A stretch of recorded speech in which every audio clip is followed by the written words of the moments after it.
A heavy blow for North Korea's #1 lifeline. The single-lane friendship bridge on the Chinese border is the country's only gateway for international trade, and it's unusually quiet.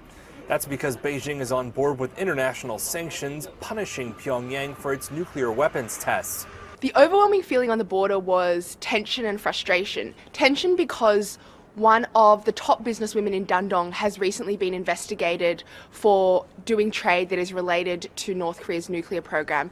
And there was a lot of frustration that the sanctions that were directed at North Korea have really hit the Chinese border area, so places like Dandong and Yanji. So local businessmen were telling me they felt the sanctions had punished them more than anyone else. China has been putting a tight squeeze on imports of North Korean coal, cutting off a crucial cash flow for the weapons program. But that isn't the only commodity that Pyongyang's struggling to export due to sanctions. One of the main forms of hard currency that North Korea is able to earn is through its overseas workers. They're predominantly in Russia and China, working in factories, restaurants, mines, farms, construction.